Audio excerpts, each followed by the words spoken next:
This is Jarrod Horak, and this is my latest Road to the 2024 Kentucky Derby Contenders video.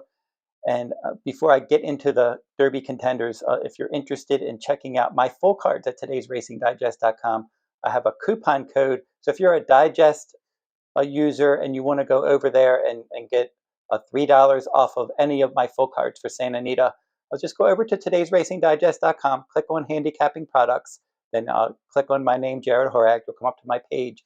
You'll see the products that I have available, and choose one of those products, add to cart, and then you go over and you can put in the coupon code video3. If you put in the coupon code video3, you will get $3 off any of my Santa Anita Park full cards for their winter meet.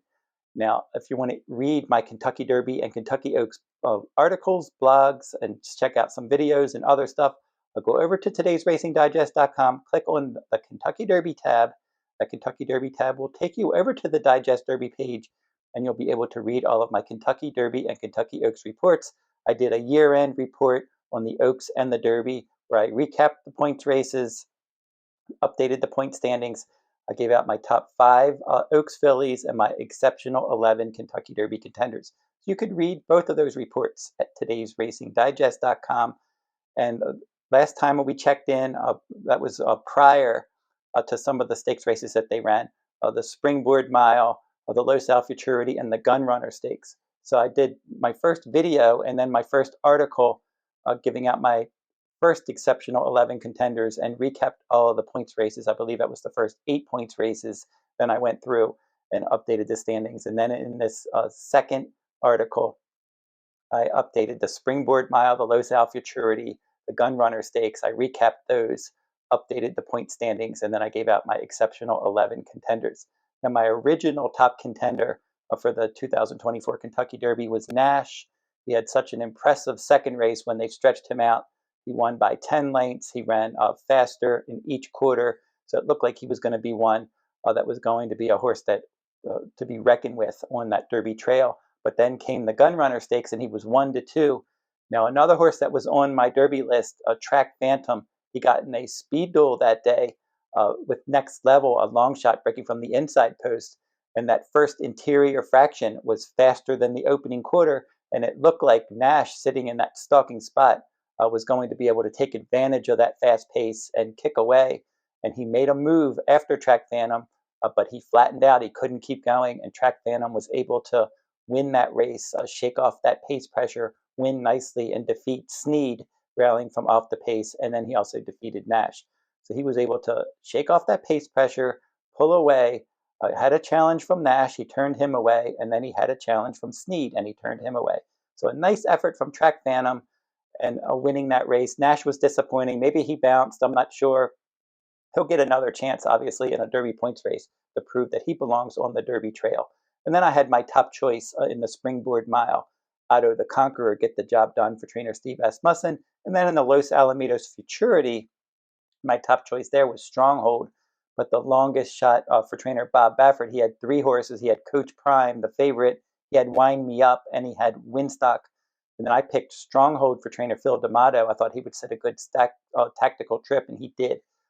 Stronghold did set a good trip in the Los Al Futurity, but Wynstock set the pace, and he kept on going. And he turned away Stronghold, and he was able to win that one. Coach Prime, your beaten favorite, probably the one you won out of that race. He was one that, against the race flow, racing wide from off the pace, and he ended up finishing a clear third. So Coach Prime, probably the one to watch, probably the one to play coming out of that Los Al Futurity. And then I'm hoping that Nash can bounce back next time out and run a better race in his next Derby points race. Maybe he needs some more time between starts. Maybe he bounced, as I said, maybe not. Maybe he's just not that good, but we're going to find out in his next start. So the upcoming points race schedule, we have the Smarty Jones Stakes at Oaklawn Park on January 1st. And I just did that video, and you can watch that on my YouTube channel. That's the next points race. And then we have the Jerome Stakes at Aqueduct. That's on January 6th. And then we have a break of a week.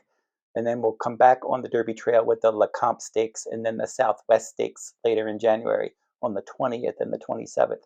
So after they run the Smarty Jones and the Jerome Stakes, I'll be back and I'll recap those races, and then I will give out my exceptional 11 contenders as I update the point standings and my top contenders for the Derby.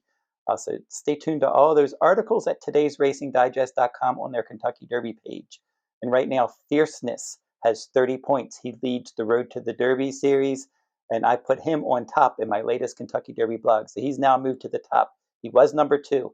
Nash drops to number 4. So Fierceness is my new top-ranked Kentucky Derby contender. He's probably going to be your 2-year-old champion.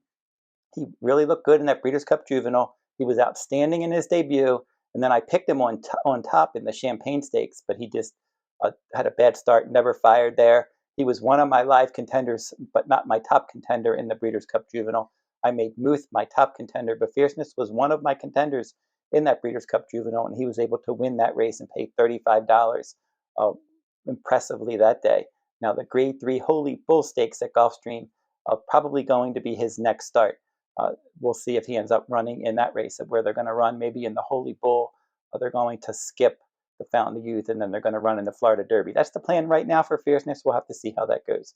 So if you want to go over to todaysracingdigest.com to read all of my Kentucky Derby report, there's a lot there. As I said, my exceptional 11 contenders, updated point standings, all the points races with the dates. I have the Kentucky Derby results so far, with all of the winners and their win prices, and all of the points race recaps as well. So you can check out all of that at todaysracingdigest.com on their Kentucky Derby page, and I'll be updating that frequently as we get more serious on the road to the 2024 Kentucky Derby. Same thing for the Kentucky Oaks. And I'll be covering those Oaks and Derby points races on my YouTube channel. And until I see you next time, good luck at the races.